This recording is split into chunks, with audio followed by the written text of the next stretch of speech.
October 14th, 2020. 10-year-old Ethan Wilson vanished during an online class from his home in Portland, Oregon, leaving only a slowly spinning chair visible on his webcam.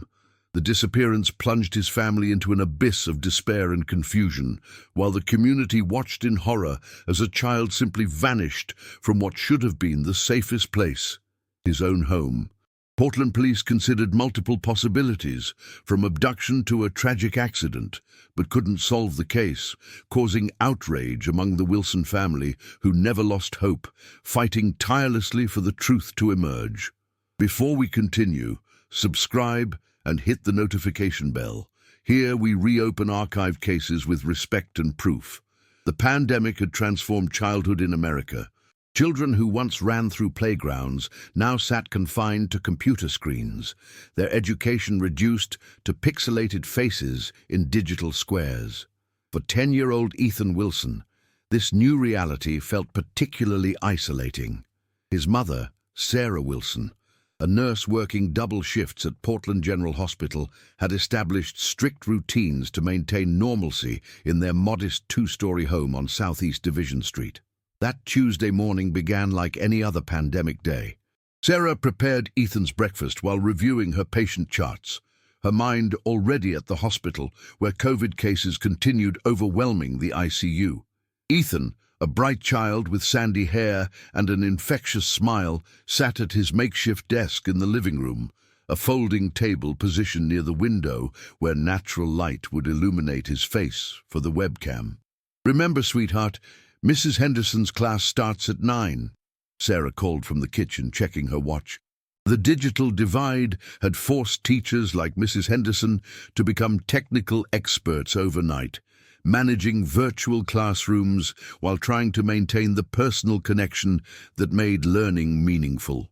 Ethan logged into his fourth-grade class at exactly 9 a.m., his camera showing him clearly seated at his desk, wearing his favorite blue hoodie.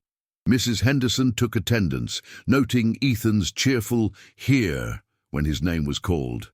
23 other students appeared in their respective home environments, some in bedrooms, others at kitchen tables, all adapting to this strange new world of remote learning. The lesson focused on American history, specifically the Oregon Trail. Mrs. Henderson shared her screen, showing maps and historical documents while encouraging student participation. Ethan actively engaged, raising his digital hand to answer questions about pioneer life. His classmates later recalled his enthusiasm about covered wagons and the challenges faced by families traveling west. At 9:47 a.m., Mrs. Henderson noticed something peculiar. Ethan's chair was slowly spinning, but he was nowhere to be seen. His microphone remained muted, his camera active, showing an empty seat rotating lazily in the morning light, streaming through the window. The teacher assumed he had stepped away briefly, perhaps to use the bathroom or grab a drink of water. 5 minutes passed. The chair continued its slow revolution, creating an eerie rhythm that began unsettling other students. Mrs. Henderson called Ethan's name multiple times, asking him to return to his seat. When 15 minutes elapsed with no response, she attempted to contact Sarah Wilson through the school's emergency system. Sarah was in the middle of intubating a COVID patient when her phone buzzed with the school's automated message. Hospital protocol prevented her from checking personal communications during critical procedures, and the message went unheard. It wasn't until her lunch break, nearly 2 hours later, that she discovered the notifications filling her phone. Racing home in panic, Sarah found the front door locked exactly as she had left it. Ethan's computer remained active, the classroom session still running, that spinning chair now motionless. She called his name throughout the house, searching every room, every closet, every possible hiding place. The basement, rarely used except for storage, showed no signs of disturbance. Portland police arrived within 20 minutes of Sarah's frantic 911 call. Detective Maria Rodriguez, a veteran investigator with the Missing Persons Unit, immediately secured the scene while conducting preliminary interviews. The house showed no signs of forced entry, no broken windows, no disturbed locks.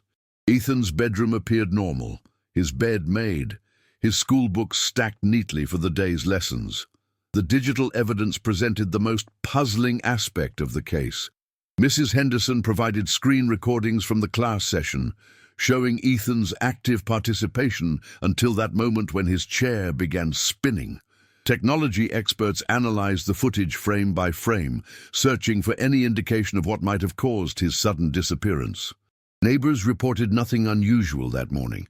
The COVID lockdowns meant most residents remained indoors, limiting potential witnesses. The house's location on a quiet residential street, typically bustling with school-aged children, now stood eerily silent, the pandemic having emptied sidewalks and playgrounds. The investigation's initial phase focused on immediate family members, as statistics showed most child disappearances involved relatives or acquaintances. Sarah's work schedule at the hospital provided a solid alibi, verified by multiple colleagues and security footage. Ethan's father, divorced from Sarah 3 years prior, lived in Seattle and hadn't contacted his son in months. As news of Ethan's disappearance spread through Portland's tight-knit community, volunteers organized search parties despite pandemic restrictions. Social media platforms filled with his photo, that bright smile, sandy hair, and blue hoodie becoming symbols of a family's desperate hope. The hashtag #FindEthanWilson trended locally, drawing attention from true crime enthusiasts and concerned citizens across Oregon. The spinning chair footage haunted investigators and family alike. What force could have set that chair in motion? Why had Ethan left so suddenly during an active class session? The image of that empty seat, slowly rotating in the morning light, became an emblem of the case's mysterious nature, a visual representation of a child who had simply vanished into thin air. The investigation into Ethan Wilson's disappearance immediately confronted challenges unique to the pandemic era. Traditional investigative methods, interviewing neighbors, canvassing local businesses, reviewing public security cameras, proved limited in a world where everyone stayed indoors and normal social patterns had dissolved under lockdown orders. Detective Rodriguez assembled a specialized task force combining traditional missing persons expertise with digital forensic specialists. The case represented new territory for law enforcement. A child vanishing not from a park or school, but from the supposed safety of remote learning at home. The implications disturbed parents throughout Portland, many already struggling with pandemic-related anxieties about their children's safety and well-being. Technology experts from the FBI's cyber division joined the investigation, analyzing every digital trace from that Tuesday morning. Ethan's computer underwent comprehensive forensic examination, revealing his browsing history, application usage, and network connections. The boy's online activities painted a picture of a typical 10-year-old, educational websites assigned by teachers, age-appropriate games, and occasional YouTube videos about animals and science experiments. The spinning chair footage became the investigation's central mystery. Frame-by-frame analysis revealed the rotation began at exactly 9:47:23 a.m., continuing for approximately 4 minutes, before gradually slowing to a stop. Physics experts consulted by the department calculated the force required to initiate such motion, determining someone would need to physically push or bump the chair to create that sustained rotation. Mrs. Henderson underwent extensive interviews about her observations during the class session. The veteran teacher, having adapted to remote learning after 30 years of traditional classroom instruction, possessed keen observational skills that proved invaluable. She recalled Ethan's active participation throughout the morning, noting his particular interest in questions about pioneer children and their daily responsibilities. Ethan seemed completely normal, Mrs. Henderson told investigators. He was engaged, asking questions, even making jokes with other students during our brief break. There was absolutely nothing to suggest anything was wrong. Then suddenly, that chair started spinning and he was gone. The teacher's screen recordings provided the most complete timeline of events. At 9:46 a.m., Ethan raised his virtual hand to answer a question about covered wagons. His response demonstrated clear understanding of the lesson material and normal cognitive function. 63 seconds later, the chair began its mysterious rotation, marking the last definitive moment when someone was present in that room. Digital forensics teams examined the Wilson family's internet history, searching for any unusual activity or communications that might explain Ethan's disappearance. Sarah's browsing patterns reflected a healthcare worker's concerns during the pandemic. Medical journals, hospital protocols, and stress management resources. Ethan's limited internet access showed only school-related sites and parent-approved entertainment.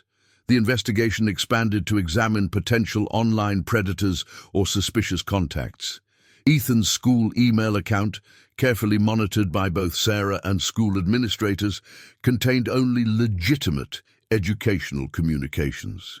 His limited social media presence, restricted to a closely supervised account used for school projects, showed no contact with unknown individuals or concerning interactions.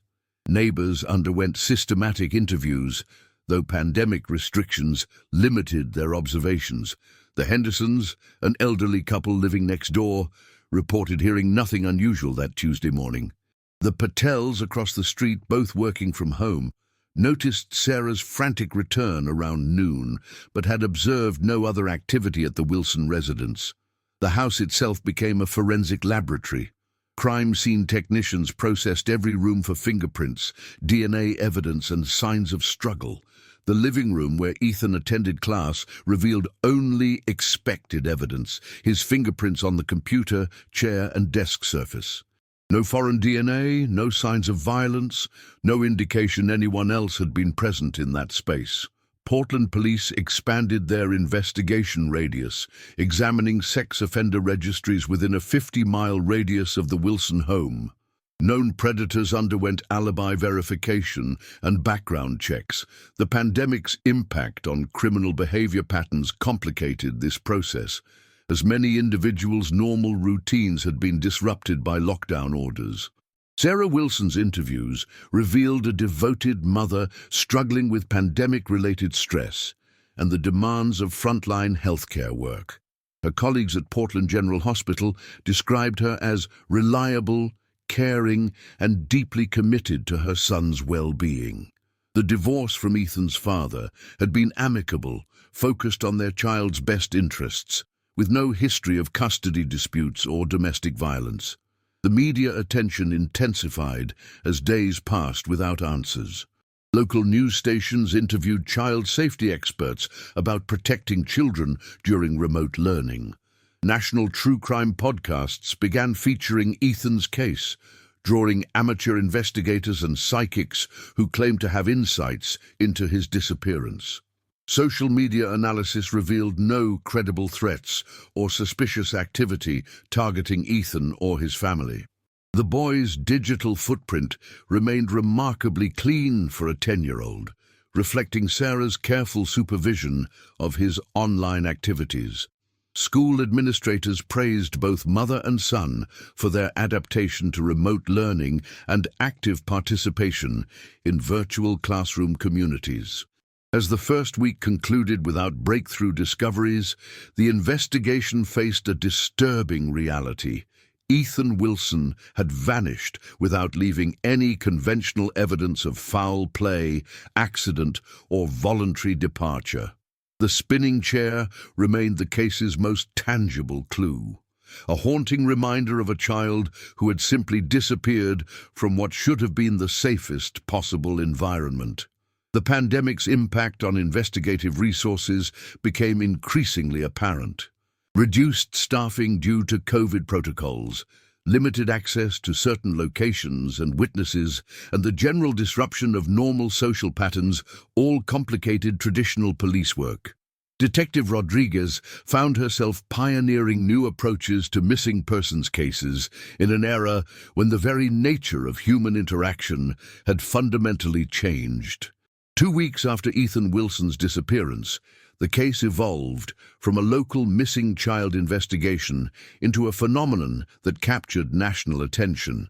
The image of that spinning empty chair, endlessly replayed on news broadcasts and social media, became a symbol of pandemic-era vulnerability that resonated with parents across America.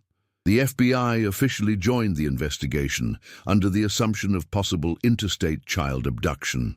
Special Agent Catherine Torres, specializing in missing children cases, brought federal resources and expertise to supplement Portland police efforts. The expanded investigation team now included behavioral analysts, forensic specialists, and coordination with agencies throughout the Pacific Northwest. Search operations adapted to pandemic restrictions while maintaining thoroughness. Volunteer teams, limited in size due to social distancing requirements, systematically combed through Portland's parks, abandoned buildings, and wooded areas. The Willamette River received particular attention, with dive teams examining sections near the Wilson neighborhood, despite no evidence suggesting Ethan had left his home. Sarah Wilson became the public face of her son's case, appearing on national morning shows and true crime programs via video conference from her living room, the same room where Ethan had vanished. Her composed desperation touched viewers nationwide, generating thousands of tips and an outpouring of support from families who understood the unique fears of parenting during the pandemic. "I keep expecting him to walk through that door," Sarah told CNN during a remote interview. "Every morning I set up his desk for school, hoping maybe today he'll come back and sit down for Mrs. Henderson's class. The chair doesn't spin anymore, but I see him there anyway, asking questions about the Oregon Trail." The investigation's digital component expanded as analysts examined cellular tower data, attempting to identify any phones that had been in the Wilson neighborhood during the critical time frame. The sparse pandemic-era traffic patterns made this analysis more promising than usual, as fewer people were moving through residential areas during lockdown periods. Portland's medical community rallied around Sarah, with colleagues covering her shifts to allow time for media interviews and investigation cooperation. The hospital where she worked established a support fund for families of missing children, recognizing how the pandemic had complicated both child safety and search efforts. Mrs. Henderson's fourth-grade class became an unexpected source of investigative leads. The teacher organized virtual sessions where students could safely share any observations or memories about Ethan from that Tuesday morning. Child psychologists facilitated these discussions, ensuring emotional support while gathering potentially valuable information. One student, Maya Chen, recalled Ethan mentioning something about exploring the downstairs during a brief break in the lesson. This casual comment, initially overlooked, prompted renewed examination of the Wilson home's basement area. Crime scene technicians conducted additional processing of the underground space, searching for any evidence that might have been missed during initial sweeps. The basement investigation revealed typical storage items: holiday decorations, old furniture, Sarah's nursing textbooks from college, and boxes of Ethan's outgrown clothes. Dust patterns on shelves and floors showed no recent disturbance. The basement's single window, secured with both locks and pandemic-era boarding to prevent break-ins, remained undisturbed. Technology companies volunteered resources to assist the investigation. Amazon provided Ring doorbell footage from neighbors who had the devices. Google supplied location data from any phones associated with family members. Apple examined Find My iPhone records, though Ethan didn't possess his own device. The digital canvas of the neighborhood revealed routine pandemic life: delivery drivers, postal workers, Sarah's daily commutes to the hospital, and the Patels' occasional grocery trips. No unusual vehicles, unknown individuals, or suspicious activity appeared in the compiled footage from that Tuesday morning. Psychological profilers developed theories about potential abduction scenarios. The pandemic's social isolation could have made children more vulnerable to online manipulation, despite Ethan's supervised internet access. Alternatively, someone familiar with the family's routine might have exploited Sarah's work schedule and the predictability of remote learning. The case attracted attention from true crime enthusiasts and amateur investigators online. Reddit communities dedicated entire threads to analyzing the spinning chair footage, with users proposing theories ranging from plausible to bizarre. While most speculation proved unhelpful, the crowdsourced attention generated leads that professional investigators might have missed. International media coverage brought the case to global attention.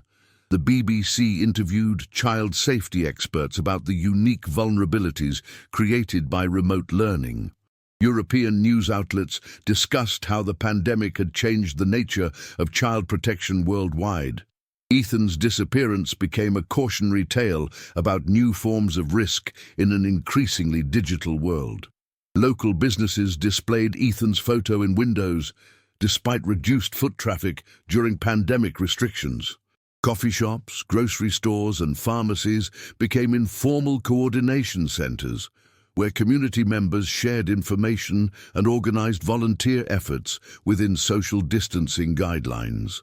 The Amber Alert system, traditionally designed for vehicle-based abductions, proved less effective for a case where no suspects or vehicles had been identified. Law enforcement adapted their public communication strategy, emphasizing the mysterious circumstances and unusual nature of Ethan's disappearance rather than traditional abduction warning signs. As October turned to November, the investigation maintained intensity despite the lack of breakthrough discoveries. Detective Rodriguez expanded the timeline analysis, examining whether any patterns in the days or weeks before Ethan's disappearance might have been overlooked. School records, Sarah's work schedules, and neighborhood activities underwent renewed scrutiny. The pandemic's impact on witness availability became increasingly apparent. Several neighbors had temporarily relocated to stay with relatives in other states, limiting the investigation's ability to conduct complete interviews. Some potential witnesses were quarantining due to COVID exposure, while others remained hesitant to interact with law enforcement due to virus transmission concerns. Portland's winter weather approached, adding urgency to outdoor search efforts. Volunteer teams worked systematically through the city's extensive park system, examining areas where a child might seek shelter or where someone might conceal evidence. The Columbia River Gorge, popular with hikers despite pandemic restrictions, received particular attention from specialized search and rescue teams. As winter settled over Portland, the investigation into Ethan Wilson's disappearance faced the harsh reality that confronts many missing children cases. The trail was growing cold. 2 months had passed since that spinning chair mesmerized viewers nationwide, yet investigators possessed no more answers than they had on that first devastating day in October. Detective Rodriguez's task force continued pursuing leads with methodical determination, but the pandemic's continued impact on normal investigative procedures created unprecedented challenges. Court delays affected search warrants for digital records. Key witnesses remained in quarantine or had relocated due to economic hardship. The usual network of informants and community connections had been disrupted by social distancing requirements. Sarah Wilson's public appeals intensified as the holiday season approached. The empty chair at their dinner table, Ethan's unused Christmas stocking hanging by the fireplace, and the wrapped presents she continued purchasing became symbols of a mother's unwavering hope.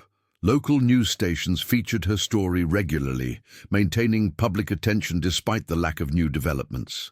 Christmas morning will come, and I'll still be waiting for Ethan to run downstairs and see his presents, Sarah told Portland's KOIN 6 News during a December interview. But I won't stop believing he's coming home. Somewhere out there, someone knows what happened to my son. The FBI's Behavioral Analysis Unit developed a comprehensive profile of potential suspects, focusing on individuals who might have had access to the Wilson home or knowledge of their daily routines. Healthcare workers with connections to Sarah, delivery personnel familiar with the neighborhood, and maintenance workers who might have visited the property underwent background investigations.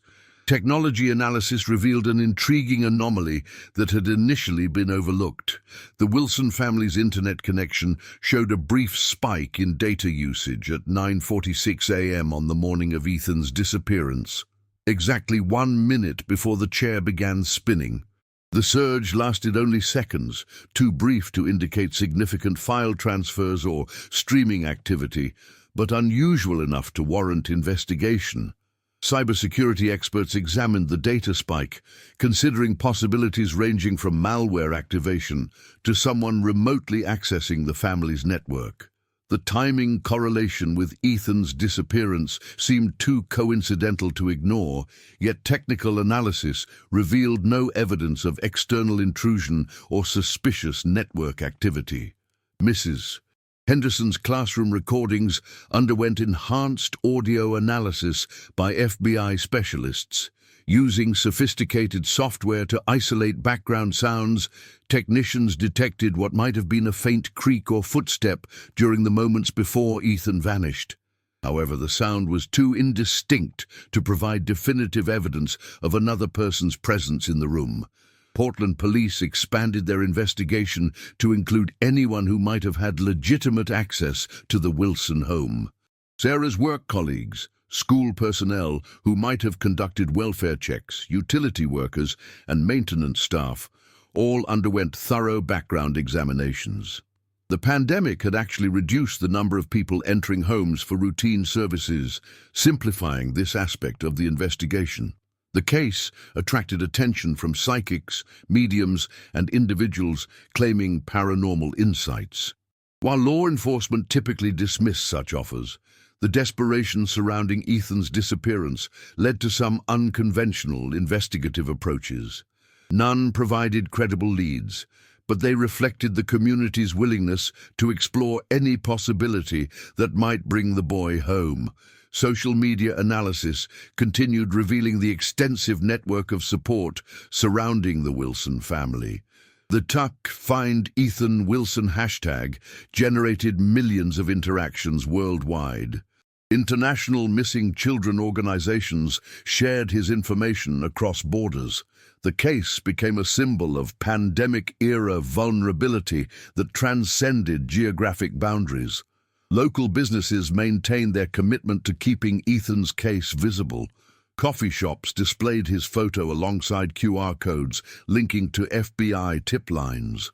Grocery stores featured his image on community bulletin boards. Even during limited holiday shopping seasons, Portland residents encountered reminders of the missing 10-year-old throughout their city. The investigation's financial component revealed no suspicious activity in Sarah's accounts or any unusual monetary transactions that might suggest ransom demands or payments to criminal organizations. Bank records showed a single mother's typical financial patterns: hospital payroll deposits, mortgage payments, school expenses, and the modest lifestyle of a healthcare worker supporting a family alone. Winter weather complicated outdoor search efforts, but specialized teams continued examining areas where evidence might have been concealed. The Pacific Northwest's dense forests provided countless locations where someone could hide items related to Ethan's disappearance. Ground-penetrating radar examined suspicious areas identified through aerial surveys and volunteer reports. Portland's medical examiner's office maintained heightened awareness for any discoveries that might relate to Ethan's case. The pandemic had increased the number of unexpected deaths throughout the region, but none showed connections to the missing boy.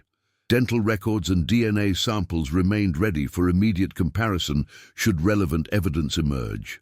The case file grew to encompass thousands of pages. Interview transcripts, technical reports, forensic analyses, and tip summaries from concerned citizens worldwide. Detective Rodriguez organized this information using advanced database systems, searching for patterns or connections that might have been missed during the initial investigation's intensity. Educational institutions throughout Oregon implemented enhanced safety protocols for remote learning, directly influenced by Ethan's disappearance. Schools required additional check-in procedures, emergency contact verification, and technology monitoring systems designed to prevent similar tragedies. Ethan's case had changed how educators approached pandemic-era child safety. The approaching anniversary of Ethan's disappearance weighed heavily on everyone involved in the case. Sarah Wilson planned a vigil for the community, hoping renewed attention might generate the breakthrough that had remained elusive for months. The spinning chair image, now iconic in missing children advocacy, would anchor the memorial service. As winter deepened, the investigation maintained momentum despite the absence of major developments. Technology continued evolving, offering new analytical possibilities for existing evidence. Witnesses' memories sometimes improved with time and distance from traumatic events. Cold cases had taught law enforcement that breakthrough moments often emerged unexpectedly, sometimes years after initial investigations concluded. The pandemic's gradual evolution toward endemic status began opening new investigative possibilities. Witnesses became more available for in-person interviews. Neighbors who had relocated started returning to Portland. The normal rhythms of community life slowly resumed, potentially revealing information that had been obscured during the crisis's acute phase. March 2021 marked 6 months since Ethan Wilson's disappearance, and the investigation had settled into the methodical rhythm of a long-term missing persons case. Detective Rodriguez maintained active pursuit of new leads while continuing to re-examine existing evidence with fresh analytical approaches. The pandemic's ongoing evolution created both challenges and opportunities for the investigative process. Spring's arrival in Portland brought renewed volunteer search efforts as weather conditions improved and vaccination rates increased community confidence. Organized search teams methodically examined areas that winter conditions had made inaccessible. The Columbia River Gorge, Mount Hood National Forest, and numerous smaller parks throughout the metro area received systematic attention from trained volunteers and professional search specialists. Sarah Wilson's advocacy efforts had evolved into a broader mission promoting child safety during remote learning. She testified before Oregon's state legislature about the unique vulnerabilities created by pandemic-era education, helping draft legislation requiring enhanced monitoring systems for virtual classrooms. Her composed strength in public appearances masked the private grief that consumed her daily life. Ethan would be 11 now, Sarah reflected during a spring interview with People magazine. I imagine him growing taller, his voice starting to change, maybe showing interest in sports or music. But then I remember that Tuesday morning, and how normal everything seemed until it wasn't. How quickly a child can just disappear from what we thought was the safest place in the world. The FBI's involvement had transitioned from active investigation to consultative support, providing specialized resources when Portland police identified potential leads. Agent Torres maintained regular contact with the case, ensuring federal databases remained updated with Ethan's information, and new analytical techniques were applied to existing evidence as they became available. Technology companies continued supporting the investigation through advanced data analysis and emerging forensic techniques. The mysterious internet data spike remained unexplained despite extensive examination by multiple cybersecurity firms. The timing correlation with Ethan's disappearance suggested significance, yet no concrete evidence emerged to support specific theories about its cause. Mrs. Henderson had returned to in-person teaching as pandemic restrictions eased, but she maintained the virtual classroom setup in her home as a memorial to her missing student. She frequently participated in child safety conferences, sharing her experience of that traumatic Tuesday morning and advocating for enhanced remote learning security protocols. The classroom footage continued generating analysis by amateur investigators worldwide. Frame-by-frame examination revealed details that hadn't been initially apparent. Subtle shadows, minute sound variations, and timing sequences that true crime enthusiasts debated endlessly online. While most theories proved unfounded, the crowdsourced attention occasionally identified elements that warranted professional investigation. Portland's community had adapted to living with an unsolved mystery in their midst.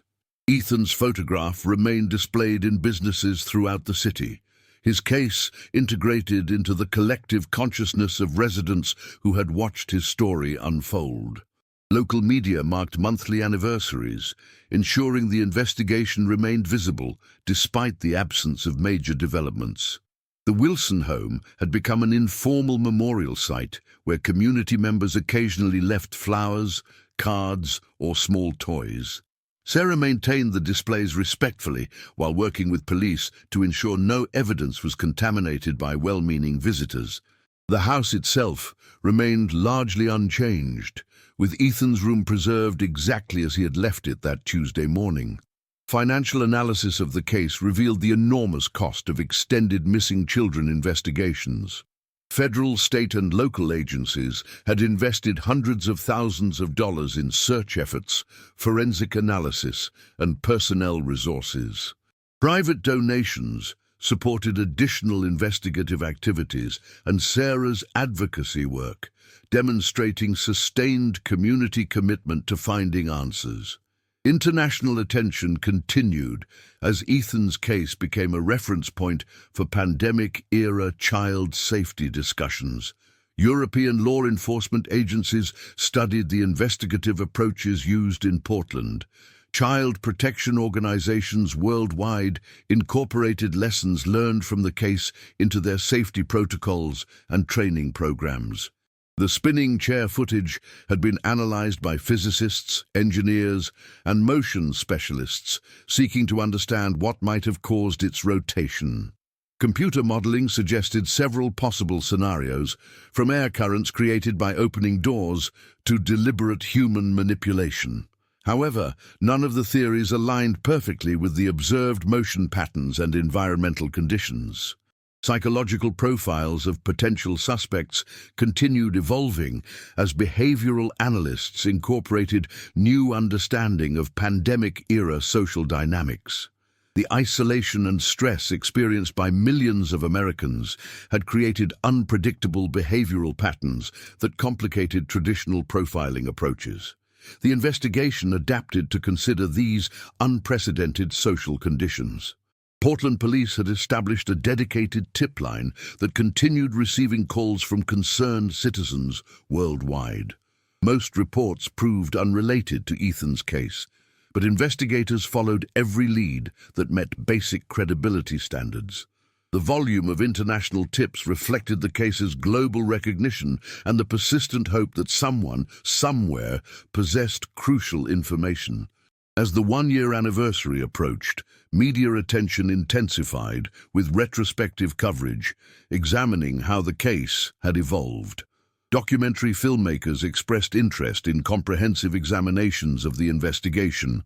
True crime podcasts produced special anniversary episodes featuring interviews with investigators, family members, and community advocates. If this case has already captivated you, please like this video. It helps Ethan Wilson's story reach more people. The case had influenced remote learning policies throughout the United States. School districts implemented enhanced monitoring systems, emergency response protocols, and family communication procedures designed to prevent similar disappearances. Ethan's tragedy had contributed to protecting other children, though this small comfort couldn't diminish Sarah's ongoing anguish. Detective Rodriguez reflected on the case's unique challenges during a spring interview with the Portland Tribune. "We've investigated thousands of missing children cases, but nothing quite like this. The pandemic created circumstances we'd never encountered before. Traditional investigative methods had to be adapted, and we're still learning how to handle cases that occur in digital environments. The investigation's evolution demonstrated law enforcement's adaptation to changing social conditions. Digital forensics had become increasingly crucial, while traditional witness interviews and physical evidence collection faced new limitations. Ethan's case was pioneering investigative approaches that would influence missing children cases for years to come. Community vigils and memorial services marked monthly anniversaries, maintaining public awareness while supporting Sarah through her darkest moments. The collective grief and determination of Portland residents created a support network that sustained both the investigation and the family's emotional survival.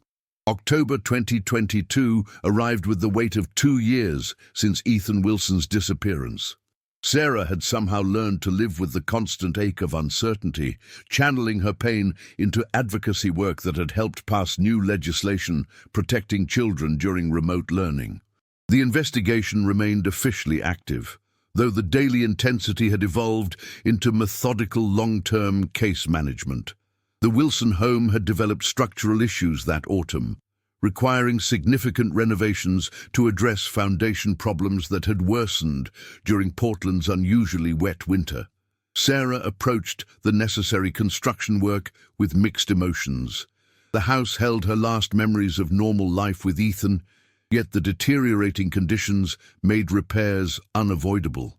Martinez Construction, a family-owned business with decades of experience in Portland's older neighborhoods, began work on the foundation and basement waterproofing in mid-October.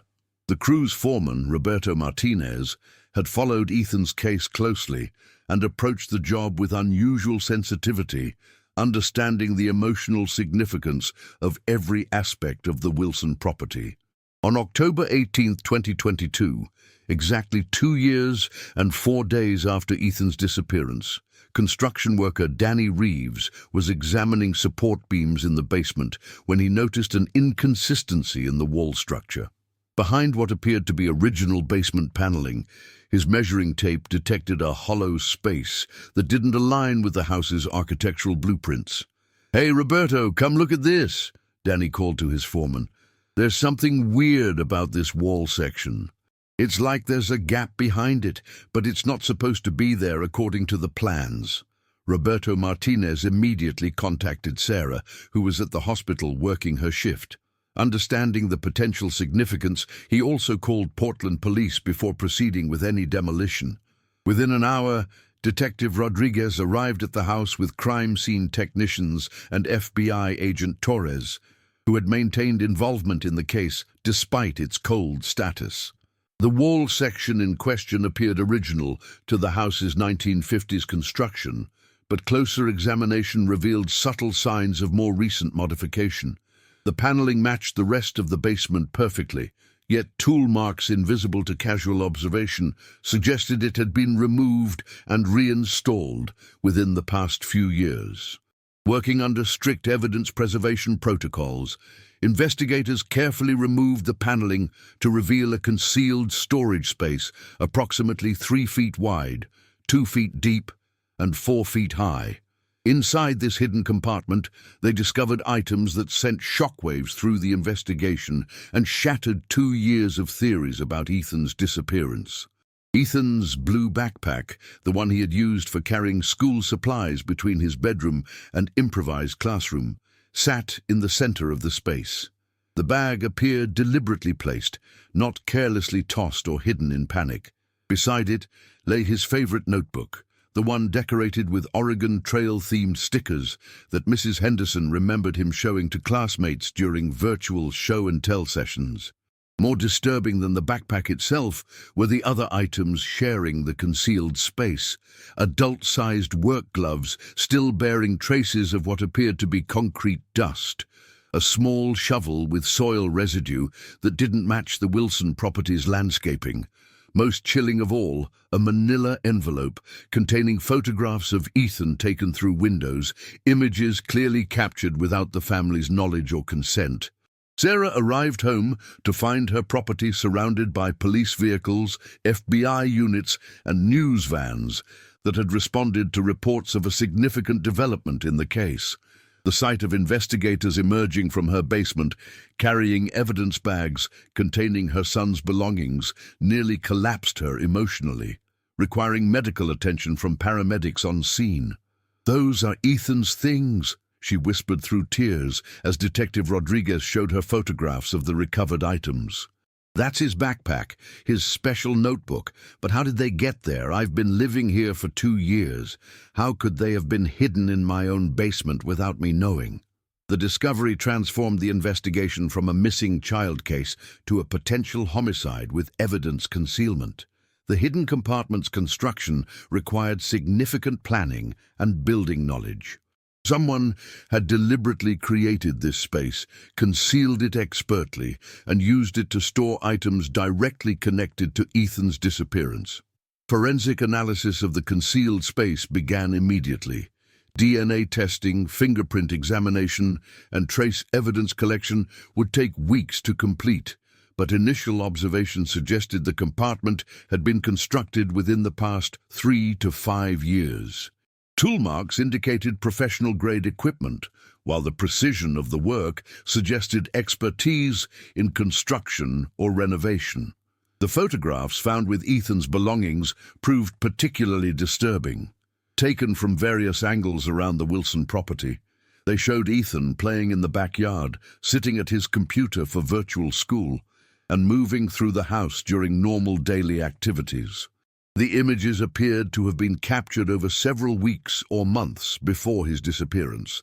Crime scene technicians examined every inch of the basement with renewed intensity, searching for additional concealed spaces or evidence that might have been overlooked during previous investigations. The 2-year gap between Ethan's disappearance and this discovery meant that whoever had hidden these items had lived with this secret while watching the family's anguish and the community's desperate search efforts. The construction crew underwent immediate and extensive interviews. Roberto Martinez and his workers provided detailed accounts of their discovery, but none had prior knowledge of the hidden compartment.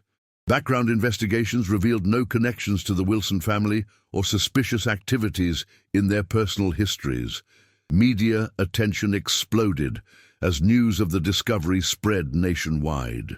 The haunting image of Ethan's empty spinning chair, iconic for 2 years, was now accompanied by photographs of his recovered backpack emerging from a basement wall. True crime communities and amateur investigators who had followed the case erupted with theories about what the discovery might reveal. Portland police established a secure perimeter around the Wilson home, treating it as an active crime scene while investigators methodically processed every aspect of the basement area. The foundation repair work was suspended indefinitely while law enforcement agencies coordinated their response to this major development. Sarah Wilson faced the horrific realization that someone had been watching her son, planning whatever had happened to him, and then concealing evidence literally beneath her feet while she lived unknowingly above it for 2 years. The violation of her home, her safety, and her family's privacy added new dimensions of trauma to her already overwhelming grief. The investigation's focus immediately shifted to examining anyone who might have had access to the Wilson basement, knowledge of the house's construction, or the skills necessary to create such a sophisticated hiding place. Contractors, utility workers, previous homeowners, and anyone connected to the property's history became subjects of intense scrutiny. As news of the discovery dominated headlines, law enforcement agencies prepared for what might be the breakthrough that would finally answer the question that had haunted Portland for 2 years. What happened to Ethan Wilson, and who was responsible for his disappearance? The discovery of Ethan's hidden belongings triggered the most intensive phase of investigation since his initial disappearance. FBI forensic laboratories prioritized analysis of every item recovered from the concealed basement compartment, while Portland police coordinated with multiple agencies to pursue dozens of new investigative leads generated by the evidence. DNA analysis of the work gloves revealed partial genetic material from an unknown individual, someone not in any existing criminal database. The profile was sufficient for comparison purposes, but provided no immediate identification. Fingerprint examination yielded similar results, clear prints from an unidentified person who had never been arrested or processed through government systems.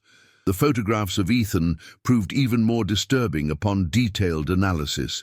Metadata embedded in the digital files revealed they had been taken over a 6-month period before his disappearance, using professional-grade surveillance equipment. The images showed an intimate knowledge of the family's routines, capturing Ethan during various activities throughout different times of day. Detective Rodriguez coordinated with FBI behavioral analysts to develop an updated suspect profile based on the new evidence. The individual they sought possessed construction or renovation skills, had sustained access to monitor the Wilson family, and demonstrated sophisticated planning capabilities. Most significantly, this person had lived with the secret of the hidden evidence for 2 years while watching the community's desperate search efforts. Sarah Wilson struggled with the revelation that someone had been systematically watching her son for months before his disappearance. The violation of their privacy and the predatory nature of the surveillance added new layers of trauma to her ongoing grief.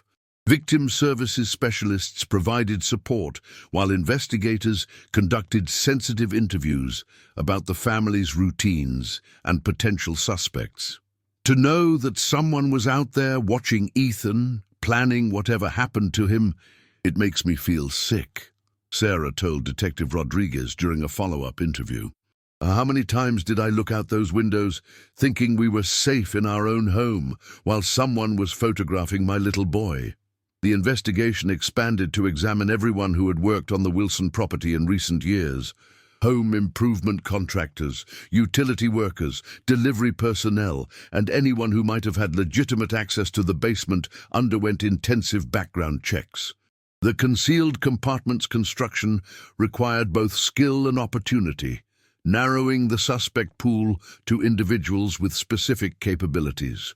Portland police released carefully selected details about the discovery to generate public tips while protecting the investigation's integrity. The revelation that Ethan's belongings had been hidden in his own home for 2 years shocked the community and generated thousands of new leads from concerned citizens who recalled suspicious activities or individuals. Analysis of the soil found on the concealed shovel revealed a composition that didn't match any areas of the Wilson property or surrounding neighborhood. Geological specialists identified mineral traces consistent with locations in the Columbia River Gorge, particularly areas near construction or excavation sites. This finding redirected search efforts to specific geographic regions that might contain additional evidence. The manila envelope containing the surveillance photographs underwent extensive forensic examination. Fingerprint analysis revealed the same unknown individual who had worn the work gloves. More significantly, the envelope bore a partial return address label from a local print shop, providing investigators with their first concrete lead to trace the suspect's identity. Martinez Construction faced intensive scrutiny despite their role in discovering the hidden evidence. Roberto Martinez and his crew submitted to polygraph examinations and provided detailed work histories for verification. Investigation revealed no connections to the Wilson family prior to the renovation contract, and their cooperation with law enforcement appeared complete and genuine. The print shop identified through the envelope analysis proved to be Cascade Printing, a small business in southeast Portland that specialized in photography services and custom printing. Owner Michael Chen cooperated fully with investigators, providing customer records and security footage from the relevant time period. The records revealed a customer who had paid cash for photo printing services multiple times during 2020. Security camera footage from Cascade Printing showed a middle-aged man with distinctive features making transactions related to photo printing. The individual appeared to take precautions to avoid clear facial identification, wearing caps and glasses that partially obscured his appearance. However, the footage provided enough detail for law enforcement to create composite sketches for public distribution. The composite sketch generated immediate recognition from multiple sources. Mrs. Henderson identified the man as resembling someone she had noticed during neighborhood walks while the investigation was most active. Several Wilson neighbors recalled seeing a similar individual in work clothes near the property during the months before Ethan's disappearance. Most significantly, Martinez Construction's employee records revealed a former subcontractor named David Coleman, who matched the composite description. Coleman had worked intermittently for the company during 2019 and early 2020, including jobs in the Wilson neighborhood. Background investigation revealed he had been terminated from Martinez Construction for showing up at job sites where he wasn't assigned and displaying inappropriate interest in homeowners' personal lives. David Coleman's employment history revealed a pattern of construction and handyman work throughout Portland, providing him with access to numerous homes and properties. Former employers described him as skilled but unreliable, often asking unusual questions about families and showing excessive interest in children's activities and schedules. Property records revealed Coleman had rented a basement apartment just 6 blocks from the Wilson home during the period when the surveillance photographs were taken. His rental application listed construction experience and references from multiple contractors throughout the Portland area. The proximity to Ethan's home would have enabled regular observation of the family's routines. When investigators attempted to locate Coleman for questioning, they discovered he had vacated his rental apartment in November 2020, just 1 month after Ethan's disappearance. His landlord, Mrs. Patricia Nguyen, reported that Coleman had paid his final month's rent in cash and left without providing a forwarding address. She described him as a quiet tenant who kept irregular hours and occasionally brought construction tools to the apartment. The abandoned apartment underwent immediate forensic examination. Despite being vacant for nearly 2 years, investigators recovered trace evidence, including fingerprints matching those found on the basement evidence and DNA samples consistent with the genetic material from the work gloves. Most disturbing, they discovered additional surveillance photographs of not only Ethan Wilson, but several other children in the neighborhood. Portland police issued a nationwide BOLO alert for David Coleman, now considered the primary suspect in Ethan's disappearance. His photograph, constructed from the print shop security footage and driver's license records, was distributed to law enforcement agencies across the country. The FBI added Coleman to their most wanted fugitives list, emphasizing the urgent need to locate him. Coleman's criminal background check revealed a history that investigators found deeply troubling. While he had no convictions for crimes against children, he had been arrested twice for trespassing on school property and once for loitering near a playground. Each incident had resulted in minor charges that were eventually dismissed, allowing him to maintain a relatively clean record that wouldn't have triggered background check alerts for construction work. The investigation into Coleman's activities during October 2020 revealed a meticulous planning process. Cell phone records, obtained through federal warrants, showed his device had been turned off from 9:30 a.m. to 11 a.m. on the morning of Ethan's disappearance. Vehicle registration records indicated he owned a white panel van that neighbors now recalled seeing periodically in the area during the months before the incident. Sarah Wilson's strength amazed investigators as she provided detailed cooperation, despite learning that her son's disappearance had been the result of months of predatory stalking. She worked with police to review the surveillance photographs, identifying specific dates and activities that helped establish Coleman's observation patterns and potential planning timeline. "I remember that day," Sarah said, pointing to one photograph showing Ethan playing in their backyard. "It was his birthday in August. He was so happy, throwing a ball for our neighbor's dog. To think someone was watching him, photographing his joy, planning to hurt him. It's almost more than I can bear." The geological analysis of soil from the hidden shovel led search teams to specific areas in the Columbia River Gorge, where Coleman had worked on various construction projects. Using ground-penetrating radar and cadaver dogs, investigators methodically examined locations where he might have concealed evidence or, most feared, Ethan himself. One site, near a remote construction project where Coleman had worked in late 2020, yielded disturbing findings. Soil disturbance patterns indicated recent excavation activities that didn't correspond to legitimate construction work. While no human remains were immediately discovered, investigators found fabric fragments that appeared consistent with children's clothing. The fabric analysis revealed fibers that matched the blue hoodie Ethan had been wearing during his final online class appearance. Laboratory testing confirmed the material composition and dye patterns were identical to clothing items recovered from Ethan's bedroom. This discovery provided the strongest physical evidence yet linking Coleman to Ethan's disappearance. Media coverage of the investigation intensified as details about Coleman emerged.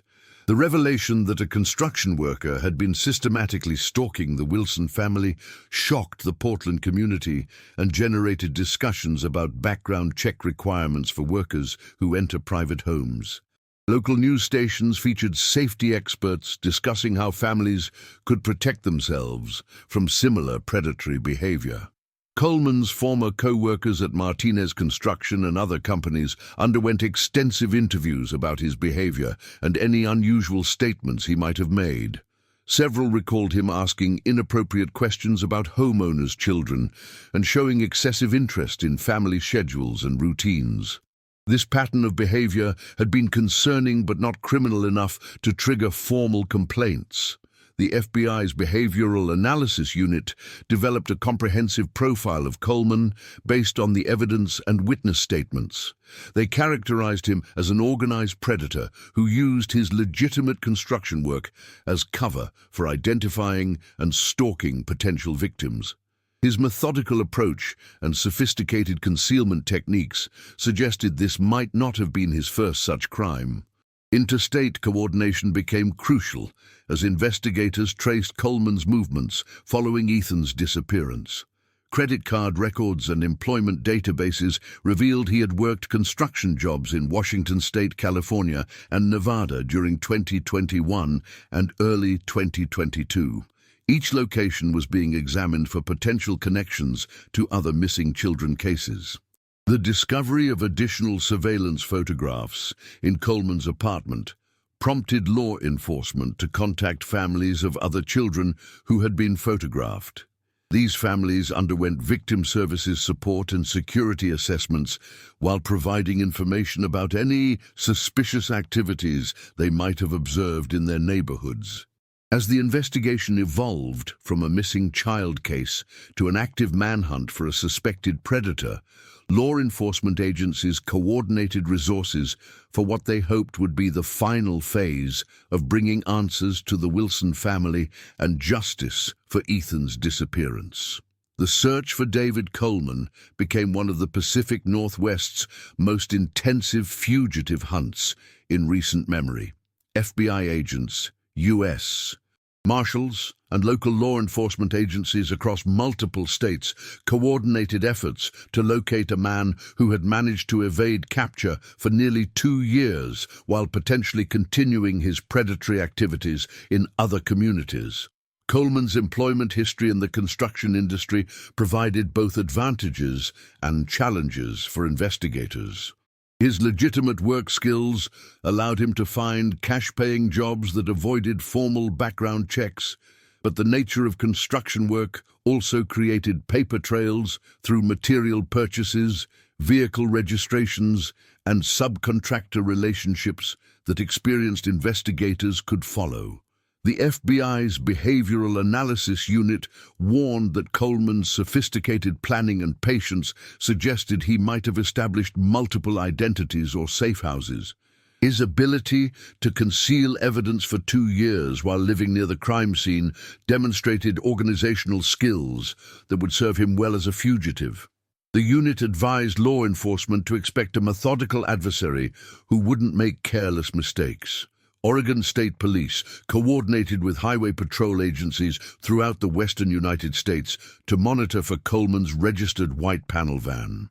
Automated license plate recognition systems at border crossings, major highways, and urban centers were programmed to alert immediately if his vehicle was detected. The van's distinctive appearance, work equipment, and ladder racks made it potentially identifiable to observant citizens. Sarah Wilson participated in national media interviews, making emotional appeals for information about Coleman's whereabouts, while warning other families about the dangers of predatory individuals who used legitimate work as cover for stalking children. Her composure during these difficult appearances impressed viewers and generated thousands of tips from concerned citizens across the country. "David Coleman stole my son from me," Sarah told NBC's Today Show during a live interview. "But he's still out there, and I'm terrified he might be watching other children, other families. If you've seen him, if you know anything about where he might be, please contact the FBI immediately. Don't let what happened to Ethan happen to another child." The investigation's digital component expanded as analysts examined Coleman's online activities and digital footprint. Computer forensics specialists traced his internet usage patterns, social media presence, and any digital communications that might provide clues about his current location or future intentions. His online behavior revealed a concerning interest in missing children cases and law enforcement investigative techniques. Construction industry associations cooperated with law enforcement by distributing Coleman's photograph to members throughout the western United States. The warning emphasized that he might attempt to obtain work using false identification or altered appearance. Several contractors reported suspicious job applicants who resembled Coleman, though none proved to be the fugitive upon investigation. Local communities where Coleman had previously worked underwent systematic review for any unsolved crimes or suspicious incidents involving children. Police departments in Washington, California, and Nevada re-examined missing persons cases and attempted abductions from the period when Coleman was known to be in their jurisdictions. Several cases showed disturbing similarities to Ethan's disappearance. The reward fund for information leading to Coleman's capture grew to exceed $100,000 through donations from Portland businesses, community organizations, and individuals following the case nationwide. Crime Stoppers programs coordinated the reward distribution while managing the flood of tips generated by the increased bounty and media attention. Psychological profiles suggested Coleman might attempt to contact his family members or former associates, despite the risks such communication would create. Law enforcement established surveillance and monitoring systems for his known relatives, including an elderly mother in rural Oregon and a brother in Arizona. Both family members cooperated with investigators while expressing shock about the allegations against Coleman. The Columbia River Gorge search operations continued with increased intensity following the fabric discovery. Specialized forensic anthropologists joined the teams examining sites where Coleman had worked or might have concealed evidence. The challenging terrain and dense forest coverage required systematic grid searches that progressed slowly but thoroughly. In December 2022, a significant break in the manhunt occurred when a construction foreman in Spokane, Washington, recognized Coleman from FBI wanted posters. The man had applied for work under the name Daniel Collins, but possessed the same distinctive facial features and mannerisms described by Portland investigators. By the time law enforcement arrived at the job site, however, Coleman had already disappeared. The Spokane sighting generated renewed investigative energy and focused the search on the Pacific Northwest region. Coleman's proximity to the original crime scene suggested he might be staying within familiar territory rather than fleeing to distant locations.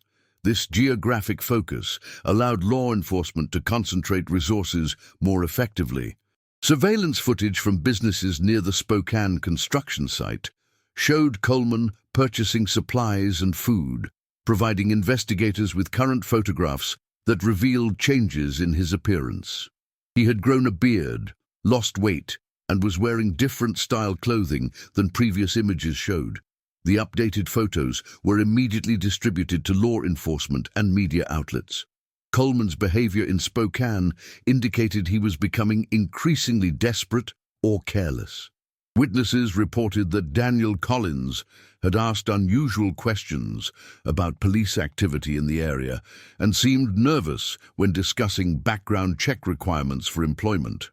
His apparent anxiety suggested the sustained pressure of the manhunt was affecting his decision-making capabilities. The FBI increased the reward to $150,000 and designated Coleman as one of their 10 most wanted fugitives, bringing national attention to the case and generating tips from across the country. America's Most Wanted featured the case prominently, reaching millions of viewers who might encounter Coleman in their communities. Law enforcement agencies prepared for what they hoped would be the final phase of the manhunt. Coleman's pattern of staying within the construction industry and remaining in the Pacific Northwest suggested he would eventually make a mistake that would lead to his capture. The question was whether investigators could locate him before he potentially harmed another child or family. January 15, 2023, began as an ordinary Tuesday morning at a construction site in Bend, Oregon, until foreman Jake Sullivan noticed something unsettling about his newest temporary worker. The man who had introduced himself as Dan Cooper possessed excellent construction skills and seemed eager for work, but his nervous behavior around the job site's security cameras raised Sullivan's suspicions. Sullivan, a military veteran with law enforcement training, had been following the David Coleman manhunt closely through FBI alerts distributed to construction industry supervisors. Something about Cooper's facial structure and mannerisms triggered his memory of the wanted fugitive photos he had studied carefully. During the lunch break, Sullivan discreetly contacted the Deschutes County Sheriff's Office, reporting his suspicions about the temporary worker. Deputies arrived within 20 minutes, coordinating with FBI agents who had maintained a rapid response capability throughout Oregon for potential Coleman sightings. David Coleman's capture occurred without violence, though not without drama. When officers approached him at the construction site, he initially maintained his false identity before realizing the futility of continued deception. His surrender came with the quiet resignation of someone who had been running for too long and finally faced the inevitable end of his freedom. "Is this about the Wilson boy?" Coleman asked during his initial interview, shocking investigators with his immediate reference to Ethan's case. His question suggested not only guilt, but also awareness that his careful concealment had ultimately failed. Detective Rodriguez, who had flown to Bend immediately upon notification of the arrest, found herself face to face with the man who had haunted her investigation for over 2 years. Coleman's confession began slowly, but eventually revealed the disturbing details of his crimes. He admitted to months of surveillance, planning Ethan's abduction with meticulous attention to the family's routines and the vulnerabilities created by remote learning. His construction work had provided perfect cover for observing the Wilson home and understanding their daily patterns. The morning of October 14, 2020, Coleman had used his knowledge of the house's structure to enter through the basement while Sarah was at work and Ethan attended virtual classes. He had hidden in the basement for hours, waiting for the precise moment when he could act without detection from the online classroom monitoring. "I watched him during those classes for weeks," Coleman told investigators in a recorded confession. "I knew exactly when the teacher would be distracted, when the other kids wouldn't notice if he stepped away from the camera. I timed everything perfectly." Coleman's account of Ethan's final moments proved too disturbing for full public disclosure, but investigators learned that the boy had fought bravely against his captor. The spinning chair that had become the case's haunting symbol resulted from Ethan's struggle, his attempt to signal for help during the brief moment before Coleman overpowered him. The location of Ethan's remains, revealed through Coleman's confession, brought the Wilson family the closure they had desperately sought for over 2 years. Coleman had buried the boy in a remote section of the Mount Hood National Forest, far from any of the areas that had been systematically searched during the initial investigation. Sarah Wilson's strength during Coleman's confession and trial amazed everyone who witnessed her composed dignity. Rather than seeking vengeance, she focused on ensuring that Coleman could never harm another child and that Ethan's memory would contribute to protecting other families from similar tragedies. "Ethan was taken from us, but his story has already helped save other children," Sarah said during her victim impact statement at Coleman's sentencing hearing. "The legislation we passed, the safety protocols that schools implemented, the awareness that families now have about the people who enter their homes, these are Ethan's legacy." Coleman pleaded guilty to first-degree murder, kidnapping, and multiple other charges, receiving a life sentence without possibility of parole. His confession led to the resolution of 3 other missing children cases in Washington and California, providing answers and closure to additional families who had endured similar tragedies. The investigation revealed Coleman's systematic approach to selecting victims through his construction work. He had identified vulnerable children in multiple communities, using his legitimate employment to gain access to homes and observe family routines. His predatory behavior represented a new category of criminal that law enforcement agencies now train specifically to recognize and prevent.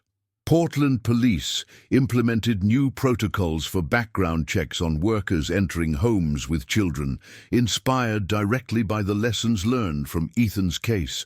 The Wilson family's advocacy efforts resulted in federal legislation requiring enhanced screening for construction and service workers who have access to private residences. Mrs. Henderson continued teaching but became a national advocate for virtual classroom safety, helping develop monitoring systems that could prevent similar abductions during remote learning. Her experience during that traumatic Tuesday morning contributed to educational protocols that protected children throughout the COVID-19 pandemic and beyond. The Community Memorial for Ethan Wilson, held on the 3rd anniversary of his disappearance, celebrated not only his memory, but also the positive changes that emerged from tragedy. Hundreds of families gathered to honor a 10-year-old boy whose story had contributed to protecting countless other children from predatory criminals. Detective Rodriguez reflected on the case's conclusion during a final interview with Portland media. "Ethan Wilson's case taught us that even in our own homes, during what we thought were the safest possible circumstances, children can face danger from individuals who use legitimate work as cover for predatory behavior. But it also showed us the power of a community that refuses to give up, and a mother whose love for her son changed how we protect all children." The spinning chair that had haunted the investigation was eventually donated to the National Center for Missing and Exploited Children, where it serves as a reminder of the importance of vigilance and the power of never giving up hope. Ethan's story continues inspiring investigators, advocating for missing children and protecting families throughout America. Coleman remains imprisoned, his capture bringing justice for Ethan Wilson and preventing future tragedies. The case closed with answers, accountability, and lasting changes that honor a brave 10-year-old boy who fought to the end and whose story continues saving lives. Subscribe to our channel to explore more archived and disturbing cases throughout America. Thank you for following Ethan Wilson's story. We'll see you in the next video.